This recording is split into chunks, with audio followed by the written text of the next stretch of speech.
Арыбаңыздар, ардактуу телекөрүүчүлөр, назарыңыздарда футбол жаңылыктары. Азиядан барган курамалар чейрек финалга чыга албай калды. Хорватия курама командасы 1-8 финалдык оюнун Япония курама командасы менен өткөрдү. Жолугушуунун негизги убактысында командалар бирден гол киргизип, кошумча убакытта жеңүүчүнү аныктай алышкан жок. Пенальтилер сериясында хорваттар 3-1 эсебинде жеңишке жетти. Турнирдин бул этабында Бразилиядагы бир Азия курамасы Түштүк Кореяны ишенимдүү жеңип алды. Жолугушуу 4-1 эсебинде Түштүк Американын командасынын пайдасына аяктады. Бразилия алгачкы бөлүктө эле атандаштын дарбазасына 4 гол киргизген. Турнирдин бул баскычынын жыйынтыгы менен Азиядан барган бардык курама командалар турнирден четтеди. Япония менен Түштүк Корея жана Австралия 1-8 финалдан үйүнө кайтса, Катар жана Сауд Арабия тайпалык баскычтан чыга алган эмес. Дүйнө чемпиондугунун эң таң калыштуу ары күлкүлүү пенальтиси.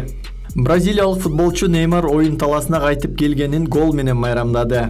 Жогоруда белгиленгендей эле Бразилия курама командасы дүйнө чемпиондугунун 1-8 финалдык беттешин Түштүк Корея менен өткөрдү.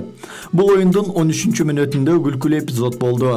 Ал убакта бразилиялыктар 1-0 эсебинде жеңишке жетип, пенальтиге укугу бар болчу. Буга чейинки эки беттешти жаракатынан улам өткөрүп жиберген Неймар топко жакындап калды. Кореялык дарбазачысы Ким Сонг Кю тепкенге чейин дарбазанын бурчунда туруп, андан соң сызык боюнча бир нече күчтүү секирүүлөрдү жасады.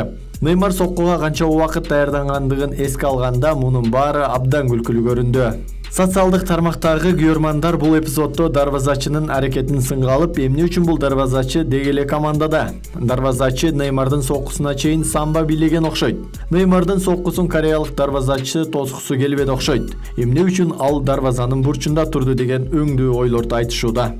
4 жыл мурун Ким Сонг Кю Орусияда өткөн дүйнөлүк чемпионатка келген, бирок 3 матчта тең запаста отурган. Катардагы турнирде оюнга түшкөн. Күлкүлүү эпизоддон кийин азиялык дарбазачы дагы 2 гол өткөрүп жиберди. Бразилия курама командасы эми Хорватия курама командасы менен чейрек финалда оюн өткөрүшөт.